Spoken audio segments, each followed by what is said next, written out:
জন্য প্রশাসনের পক্ষ থেকে যে তৎপরতা দেখিয়েছিল, প্রশাসনের মধ্যে থাকা ব্যক্তি আমাকে প্রচন্ড জোরে আঘাত করে, আমি বুকে অত্যন্ত চোট পাই।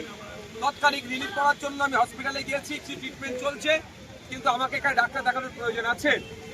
এবং সাথে সাথে আপনারা জানেন আমাদের কামরুজ্জামান ভাই একজন সিনিয়র মোস্ট লিডার, তিনিও শারীরিকভাবে অসুস্থ হয়ে পড়েছেন।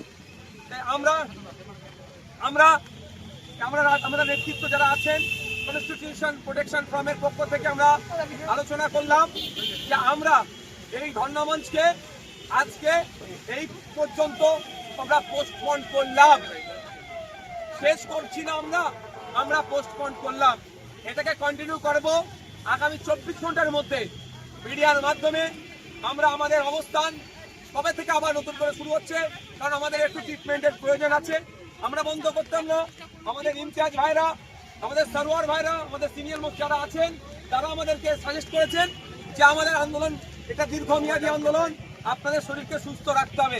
আমাদের জামিয়াতে আহলে হাদিসের নেতা আলমগীর সাহেব থেকে শুরু করে হাকিকুল ভাইরাও আমাদেরকে বলছেন যে আগে আপনারা শরীরের ট্রিটমেন্টেরও দরকার আছে, সুতরাং আপনারা ট্রিটমেন্ট করুন। আমরা দ্রুত এবং একটা ডেট নিয়ে আপনাদেরকে 24 ঘন্টার মধ্যে জানাবো, এবং কালকে আমরা ডাক্তার দেখাবো, আমাদের অবস্থানটা ক্লিয়ার হবে। আপনাদের কাছে অনুরোধ করছি, এই লড়াই একদিনের লড়াই নয়, এই লড়াই আমাদের দীর্ঘদিনের লড়তে হবে। কারণ স্বাধীনতার 75 বছর পর থেকেই পার হলেও আজকে আমরা 79তম স্বাধীনতা দিবস উদযাপন করলেও আমি দলিত, আমি আমার সঠিক অধিকার পাচ্ছি না। আমি আদিবাসী, আমি আমার সঠিক অধিকার পাচ্ছি না। আমি মুসলমান, আমি আমার সাংবিধানিক অধিকার পাচ্ছি না। আমি পিছড়ে বর্গের মানুষ, আমার সাংবিধানিক অধিকার আমি পাচ্ছি না। আমার বলিওয়ালা লোকের অভাব। তাই আমরা ঐক্যবদ্ধ হয়েছি, পিছড়ে বর্গের মানুষ একসাথে কাঁধে কাঁধ মিলিয়ে অধিকার আমরা ছিনিয়ে নেব। তাই ধর্ণামঞ্চ এখানেই আজকে সমাপ্ত হলো না, আজকে আমরা এখানে পোস্টপোন করলাম। কন্টিনিউ করার জন্য আমরা 24 ঘন্টার মধ্যে আপনাদের মাধ্যমে, সোশ্যাল মিডিয়ার মাধ্যমে, মিনিস্ট্রি মিডিয়ার মাধ্যমে আমরা জনমানুষে দেব। আমরা কন্টিনিউ কবে থেকে করছি জানবো, এবং আপনারা প্রস্তুত থাকুন। এই কলকাতায় এই রাজপথে আমরা ধর্ণামঞ্চ করবো, আপনাদের কথা দিচ্ছি। কথা বলছি,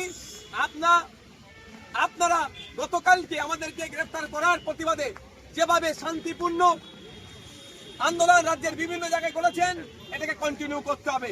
শান্তিপূর্ণ আন্দোলন চালিয়ে যেতে হবে যতক্ষণ না পর্যন্ত ওবিসি সমস্যার সমাধান করছে রাজ্য সরকার, ফেক এসটিএসসি সার্টিফিকেট বাতিল করছে, ওয়াকফ সংশোধনী আইন প্রত্যাহার হচ্ছে, এবং নাগরিক ভিন রাজ্যে বাঙালি পরিযায়ী শ্রমিকদের উপর অত্যাচার বন্ধ হচ্ছে, এবং এসআইআর নিয়ে নাগরিক হয়রানি হবে না, এটা ইসিআই জানাচ্ছে তথা কেন্দ্রের সরকার জানাচ্ছে আমাদেরকে বিভিন্ন অঞ্চলে, বিভিন্ন মহল্লায়